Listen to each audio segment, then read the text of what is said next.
comedian David Boyle, and I'm quitting alcohol. And you've now been here, you've been back with comedian David Boyle every single fucking day for 5 years. 5 fucking years, half a decade. I feel nothing. I feel absolutely nothing when the day clicks over.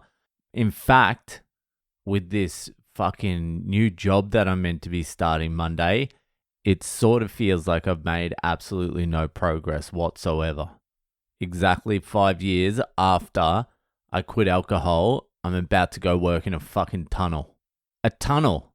Like I'm a fucking 1930s digger getting shingles and shit. So I've just spent today just thinking over what's happened in the last 5 years and trying to be grateful of all the things that have happened. It's actually been a fucking great 5 years. Yes, I have to go back to work for a little while, but that's the way life works. It happens in cycles. This is the end of a 5-year cycle. Once I break out of this cycle, then never again will I need to go work in a tunnel or a crane or walk past a fucking they're hiring at McDonald's sign and think maybe I could work there. Never. Once this cycle is over, which it will be as soon as I leave this new job, it's not happening again. I'm refocusing and a new cycle will start. The age of Aquarius Boyle will start. In this current cycle, Saturn is still in retrograde. That's what one of my wife's friends says to her. Saturn's in retrograde, whatever that means. Is that why you're fat? Is that why you're fat? Or is it the 4 packs of potato chips you eat every day? Anyway, there's a lot to have been grateful for the last 5 years. I've achieved a lot. I've done a lot. No, I wouldn't say achieved.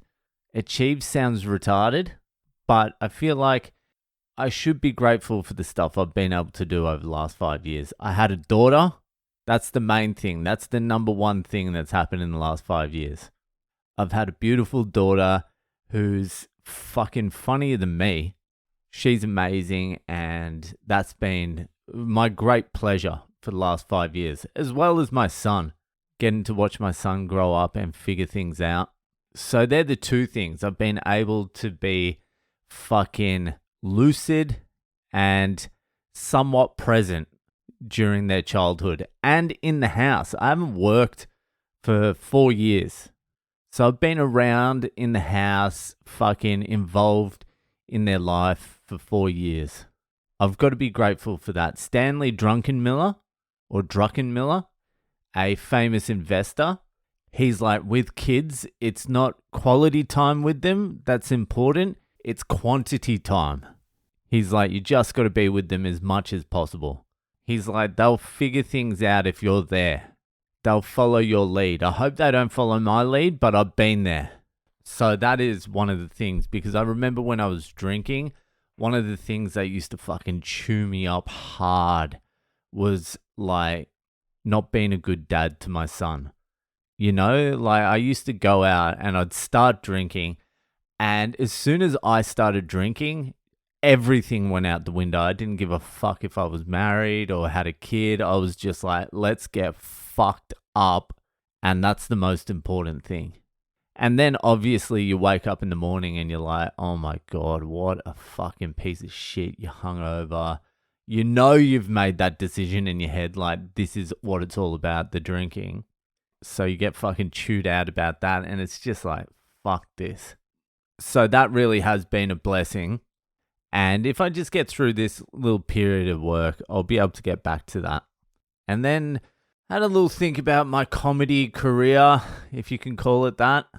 I mean, if you told me 6 years ago that in the next 5 years you would sell out some shows in Toronto, you would tour Canada, well, you'd go to Vancouver and Toronto, sell some tickets there, have some great shows, you'd do the Edinburgh Festival to one gay dude, you would sell a show in London, in Dublin, in Sydney and Melbourne. Like, if you told me that 6 years ago, I'd be like, fucking let's do it. That's amazing. There's no way I could possibly be unhappy with that result. But that's what happens when you start hitting the goals, or I never really had goals. I still don't have goals. That's what I keep forgetting to do every single year. Maybe I'll write goals tomorrow.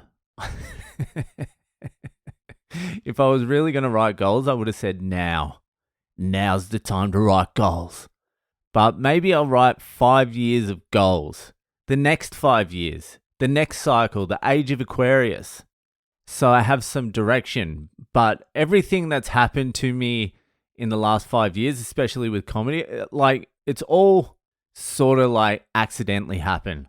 Or I'm like, yeah, that would be cool to do. Why don't I do that? None of it has been aimed. Like I haven't tried to do any of it. I was like, yeah, I feel like going on a holiday. Why don't I put a show on in Canada? And then I'll go to New York and then I'll go on a holiday. And then the Canada shows ended up being some of the best shows ever. And the same with like Edinburgh and London and Dublin and all that. It was all like, oh yeah, okay, I'll do that. Not for any reason, just because I was like, oh, maybe I'll be able to sell some tickets. No real goals or direction, but like they're huge, huge fucking wins in comedy. Like you have no idea. They are big fucking wins. To go international, to sell some tickets and put on some shows and have good shows and have people come out to see you, just you. Like when you put it in perspective, like 0.101% of comedians ever get to do that. And I'm one of them, which is like, if you sit back and you like take it all in and you go, all right, I just did a shitty open mic to 4 lesbians yesterday, but these other things have also happened. And so I've been thinking about that. I'm like, all right, they're wins. I'm grateful for that. I've been able to do that. That's fucking amazing. Like 6 years ago, I always thought I would eventually sell some tickets somewhere, but like that was just delusion. There was no indication that I'd ever sell a ticket anywhere for any reason. So it has been great. I mean, I'm not selling out stadiums, not even selling out theaters. I'm just getting some people who listen to the podcast come out and fucking watch some comedy, which is great. And the podcast, I don't know.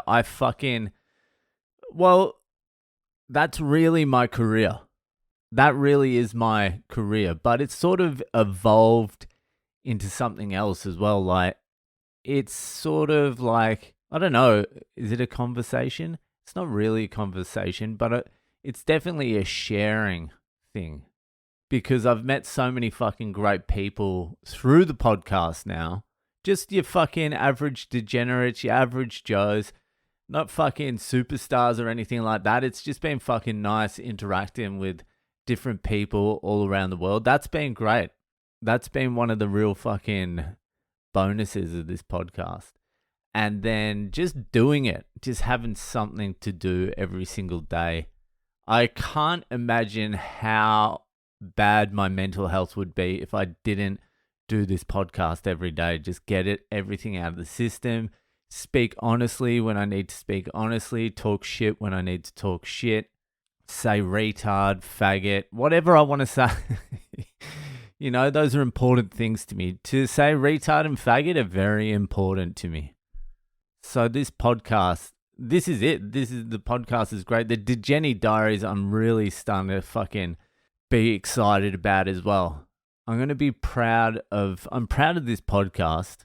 I'm proud of many things about the podcast, but that I've been able to stick with it for 5 years every single day is beyond belief to me. I lived in India for a year. We got to spend that year in India. We've got to go traveling a bunch. You know, that's not many people get to do that sort of shit. So that's fucking something to be happy about. And just really, it is good to have been able to stay off the booze for 5 years. It's not like I think about it anymore. Like, I don't really even think about it anymore. It's starting to detach itself completely from my personality. And like 5 years is a long time. So it's almost getting to the point where the drinking me is just someone else, someone I was in the past, or someone who I don't even really have that much connection with anymore. I mean, the beast is still in there. He's still lurking, but it's not all consuming and it can be pointed in other directions now. Before I quit drinking, I couldn't be in a social situation of any kind. If I was meeting someone, even if I was meeting my own friends or good friends or family, I had to have a few drinks. Just fucking handicapped almost.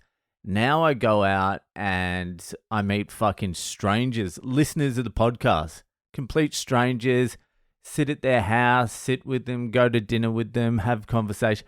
That's insane to me. That's crazy. I never think about that, how far I've come in that.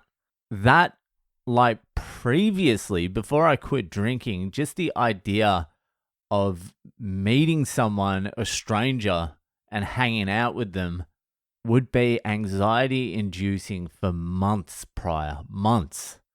Like insanely. And now it's just, all right, yeah, I'll turn up. What are you cunts up to? Yeah, I'll stay at your house for 5 days. Yeah, cool. That's something that is just like insane to me. I was never like that.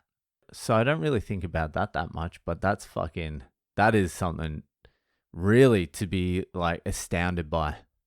But yeah, that drinking me is like, that just seems like a different human now. So it's 5 years and it has been a great 5 years.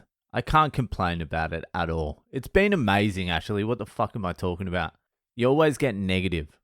Like I was saying before, you sort of reach these goals that are never actually set, but you hit these marks and you just sort of move on to the next thing without taking it in or like processing it or like being like happy with yourself or proud of yourself. You're just like, all right, that happened. That wasn't as good as I thought it was going to be. What's next? All right, that sucked too. What else? All right, that's shit. That's how you just go through life. That sucked. That sucked. That was okay. That sucked. That sucked. And then you just die. But you do have to take stock and be grateful for some shit every now and then. And honestly, as much as I fucking give to you cunts, it's actually a very mutual relationship because without the listeners of this podcast, fucking none of it, absolutely none of it would have happened. And I think I say this fucking every year. I am forever grateful for all of you. So that's it. I know it's Friday, but I'll do a fucked up Friday tomorrow. Thank you to everyone. I appreciate you all. Here's to another fucking 5 years. I guarantee you, all right, this is what I'll do. I promise you another 5 years. After 10 years, then we'll reassess. But I'll stick with yous for another 5 years. 110. So here's to 5 more. All right, that'll do for today. And I'll see ya the fuck later.